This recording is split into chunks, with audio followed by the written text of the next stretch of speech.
shortleaf pines in this age class, 50 plus, are really getting scarce. And so our national forest land has some, and back lots that grew up that had been farmed but they'd never been put into forestry, they may have them. But if it's ever been put into silviculture, shortleaf pine is a species which indicates remnant quality. It doesn't come back if the site's ever been completely wrecked and reset to zero.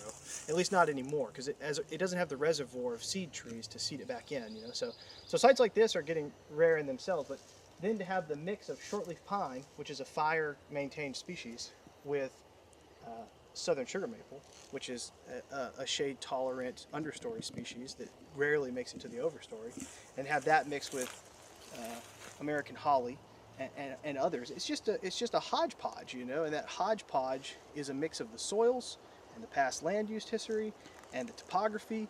And so, like, if you had to save a site, like the fact that this one was old lucks out because it's also unique compositionally.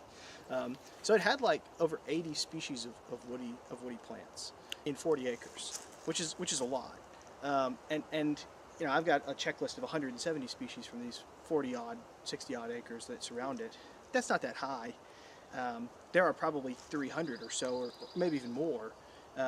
But the fact that it has these linear features to it, like this power line opening, can tell us some of what used to be here. So like that coneflower I was talking about, Rudbeckia grandiflora, I announced that new to Louisiana in 2019, and it only is known from 5 or 6 sites. Well, here it is growing on this harsh red clay, but just downslope from it, where it should be in a savanna, just downslope from it is a beech tree 40 plus inches in diameter that's obviously been standing there, not burned to death for 200 plus years. So that fine scale interdigitation of the landscape mosaic is special. You don't see that every day. And that's what Zach or someone like I pick up on, is that you're driving through the monotony and then you're hit by this. All of a sudden it just looks different. And so when it blew over, this site luckily has the capacity to recover with native species. This site's going to recover with shortleaf. This site's going to recover with sugar maple. This site's not going to change a lot compositionally because it had that background material to refill. So, if a site that was 70 years old but dominated by silvicultural loblolly blew over, what would come back is just junk. You'd be lucky to get the loblolly itself back. But here, the site was ready. And so as a kind of a living classroom, when you come back in 20 or 30 or 40 or 50 years and you have my pre-notes and you have any notes we take in the next 5 or 6 years, you'll be able to make a really good comparative understanding of how the dynamics are at play over decades of time. So that's rare. You almost never get the snapshot before. So even though my snapshot's not perfect, it's a snapshot. Yeah, it's very important. So if, let's say, within this parish, if I asked you to take me to an area where the biodiversity of the forest is maximized, and on a scale of 1 to 10, that place, wherever it is 10, what would this be? What number would you give this? That's a super intuitive question. So we actually have a way of ranking plants like that, and I'll talk about that in just a second. But like, this is definitely in the 90th plus percentile. Like, okay. This is definitely, if you threw a dart at the map and Yep. hit, 9 out of 10 sites would not have this biodiversity. But that biodiversity here is driven by the age structure and the composition. That's not necessarily the case. You could have a really homogeneous, plain Jane looking calcareous woodland that's way more diverse than a bottomland hardwood forest, just because the mechanisms at play don't beget any biodiversity to build up as much in that habitat versus the other. But this site is old and has unique composition, and so it is very diverse, I think. We don't know yet. We don't have the full checklist, but I'd say it's 90th plus percentile, maybe 1 out of 100. Maybe 1 acre out of 100 has as much diversity as the average diversity across these 40 acres. So the way that botanists think about that is we use coefficients of conservatism, which is a 0 through 10 rank for plants, where if someone brought me a plant and told me, I collected this in this given area, let's say the parish. Mm-hmm. I collected this in Bossier Parish, it was growing naturally, it was not planted.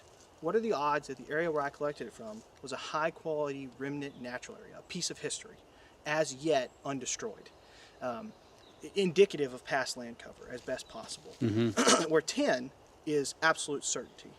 5 is, it was probably a remnant. It's probably never been reset to 0. It's not completely screwed, but it's not in its pristine condition. It's barely recognizable as to its original land cover. And then a 1 would be something like a sidewalk weed, ragweed, that can grow anywhere. In fact, it likes disturbance. Not only can it tolerate it, like the natural disturbances of the prairie, but it prefers it. It can't live without it. Some of the plants that exist here are 8s, 9s, 10s, including that coneflower, for example. That coneflower, someone brought me Rudbeckia grandiflora, sensu stricto, and said, John Michael, did I get this from a grassland? 100%. It may be the tiniest little sliver of a grassland, but there's going to be other grassland obligates with it. If someone told me that they had collected beech in Bossier Parish, was it a remnant forest? Had it ever been reset to 0, farmed for cotton, and started over? No, definitely not. But if you look in here, it's filled to the brim with coarse woody debris. It's filled with dead logs, just absolutely jam-packed. And then there are a lot of micro-topographical features, little hills, which are pit and mound topography, wind throw. So tree falls over, root ball pulls up big amount of dirt. The mound of dirt makes a hole where it was left behind, and slowly these two level into each other. The hill gets shorter and the hole gets shallower until they're almost indistinguishable. The legacy of pit and mound topography in here is wild. And that, if it was dry and you could get in there and see it, that's what really strikes people, is that there's just hundreds of years of pit and mound topography, so that a tree I've cored and I know is 180 is sitting atop a mound that is next to a pit, and the equivalent size pit and mound from wind-thrown trees nearby are trees that themselves are 180.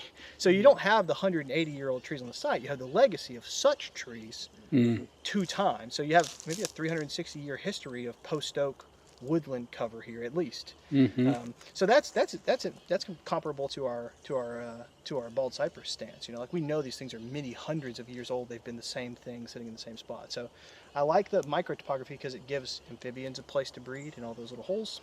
It gives different plants different microhabitats, and then the coarse woody debris is really valuable.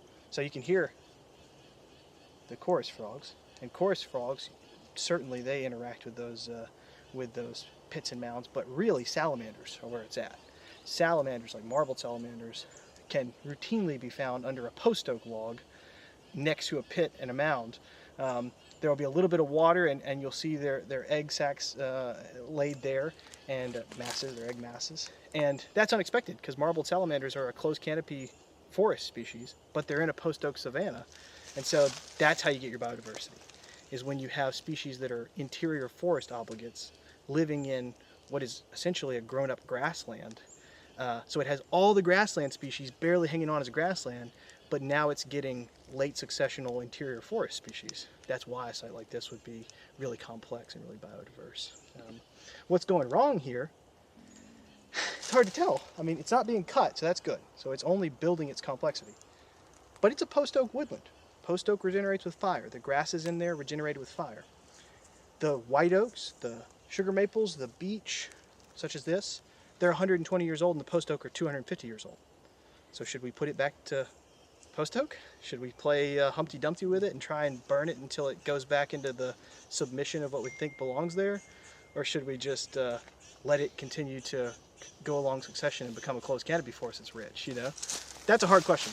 I don't know what's going wrong here exactly. I would say hands-off management is the right management for a site like this. Yeah, so you have a little odd line right here. So as you look back that way, you see all the wind throw, and you can see those pits and mounds in various stages of decomposition. And so beyond that, close to the edge of the creek, there's one standing up there that's pretty pronounced. There's one or two just 30 feet out. That's standing next to one there where the tree's nearly rotten away.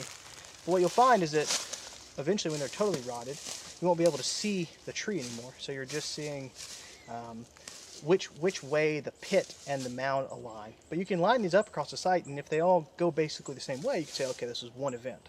And these punctuated moments are important for the composition, because a stand may not be in such regular disturbance that its composition is shifted towards shade tolerance. So if you have shade tolerance and shade intolerance, some trees can live with a great amount of shade. They have adapted bark that can photosynthesize even in winter, even in the absence of leaves to some degree. They have leaves that capture as much sunlight as possible with special membranes and coatings on them. They protect their buds, and they shade out other trees around them by holding their leaves into winter, like the beech and the sugar maple do. And over time, if there's a constant flow of canopy disruption, they'll start to win, right? They make their hay by being there waiting when the oaks blow over, basically. And the oaks and the hickories and the sweet gums and such as this, the ash, they have one of two life history patterns. Either they need lots of sunlight plus often fire, that's the case for the oaks and hickories, but they're heavy seeded and they're carried in by animals slowly but surely. Or they're very light seeded, they have wings on their seeds and they blow in. So a sweet gum, a good trivia question is, does a sweet gum seed have a wing? And people think of the ball, but there's 25 seeds inside that ball, and each one of them has a little helicopter wing. And so, Like a maple? That's right, exactly, or ash. And so those species are early successional, shade intolerant. They love sunlight, and as the canopy closes around them, their progeny will never succeed and join the canopy. They very rarely are uneven aged in their condition because most forests have this constant turnover of overstory species. But when you get to a forest like this, and you can tell that it's probably been an oak woodland for hundreds and hundreds of years, and then you find that perhaps all of the pit and mound topography is blown in one direction, and then the other half is blown in another direction, so that there might be two punctuated events, they might have occurred so dramatically and yet set so far apart in time that they didn't allow the gradual integration of the shade tolerant species. So that's how you can keep that's a model that will keep shade intolerant species without fire. Oh, sure. But we also have fire. We also have catastrophic fires. And if you make a big tinder pile like that, a kindling stack like that, you can bet that sweeping fires would have eaten that up and sterilized the soil and harmed a lot of the trees surrounding it. And so today we're thinking about this stuff without a lot of the major key components of its genesis. We don't easily conceptualize what fire would do to this ecosystem or that ecosystem with any cultural knowledge, with any clear scientific data for a lot of these sites. It's guesswork. And so it's always good to guess the other way and control for how you could make something like this by a different means. And that's something I focus on. Is it possible that a forest like this can generate edaphically? Is it just the harsh red clay with the high pH that made this site? Or is it the harsh red clay and fire? Or could it just be fire? And so a site like this gives us the opportunity to think about those things in really long time scales. Okay, so wonderful. Here's another question. So looking at the loblolly in here, what, given what you just shared about tolerant, shade tolerant trees, what are these loblolly telling us about the past regarding this site as well as the current state?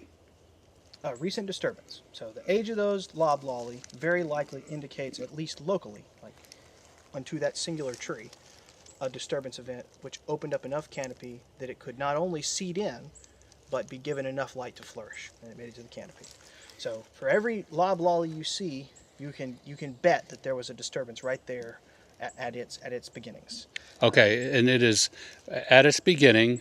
It is not shade tolerant. It is shade intolerant. Right, very shade intolerant. Yeah. Oh, So okay. it's one of those winged species, and it bursts the cone. There is a little tiny wing that helps it move maybe twice as far as it might if it just fell out of the tree, but a couple hundred feet maybe. And so somewhere nearby there was a loblolly that could seed it in, and so it's creeping generation after generation of disturbance too. So it tells us not only that there was a disturbance there, but that there had been disturbances there before nearby for its parents to seed it in. at least to play hopscotch over short distances, you know. So here that makes sense because there's a creek right there, and it can gladly live at home along that creek for hundreds and hundreds of years, you know. But it doesn't tell us that the site was ever farmed, for example. It doesn't. The moniker Old Field Pine, which loblolly gets, doesn't hold up ecologically. It just means there was something that opened the canopy long enough that the oaks didn't win. I see. So Okay. it doesn't mean the site was plowed, for example. Many times you'll find an intact ground flora, probably never broken with a plow, and yet there's loblolly or white oak, which is fairly mesophytic, growing there, and those both need a measure of sunlight in their early life, but so do all the grassland species. And so the grassland species can't survive the plow. The trees probably could seed in after the plow. So what happened to the site? Well, not plowing, but something that made a lot of sunlight. And so you add these pieces together to try and think of what the disturbance was, but it's not a perfect science. You can't know for sure. Hey.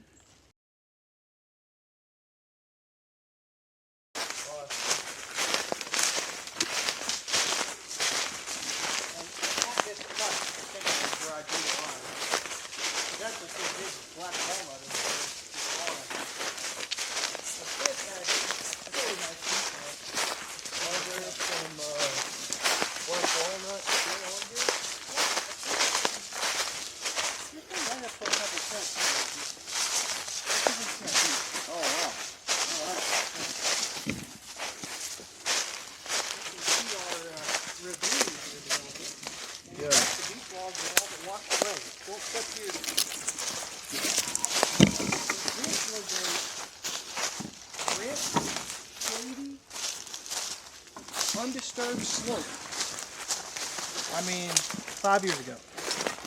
You can see where the exposed soil gives way to the Christmas ferns and the moss. Yeah. That's where the leaves had covered up to that point.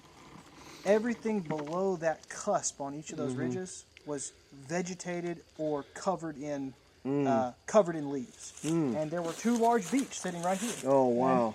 And one of them is falling over there and one over there, and you can just see their upper branches. So those upper branches are from the top 60 plus feet of those trees, and now the boles have washed away completely. And so here's the peculiarity of this site. Here's a shortleaf pine just behind us, mature, and there's a sycamore. Yeah, I was And wondering. so, That is a beautiful sycamore. Like, what's up with that? About Actually, as you can big still- as they get. You can still see a snag right over here behind Yeah, you. That's a big yeah, I beech see it. snag. Old beech. That snag is probably right at 40 inches at breast height. So and- that was broken out with the tornado? Yeah. Or immediately after. They just fell apart after that. Oh, wow. They got too much sunlight probably. It probably dried this ground, and then the ground cracked because it's high shrink swell clay. So it expands and shrinks, and I think that it probably was what did them in, and now they're just sloughing off the side and falling apart, you know. And so So what's odd about the sycamore? sycamore is a big river floodplain species, and that's a little bitty narrow creek 5 feet wide. And so talk about legacies. There's two ways you can get a sycamore way up here. Either it's an ancient legacy or it's a recent introduction. Yeah. But those are 100 and Yeah. I've cored those that were over 120. That one's not ancient. It has none of the hallmarks of an ancient sycamore, but it's a very nice mature tree, probably touching 125, 130 feet tall and 30 feet in diameter, 30 inches in diameter.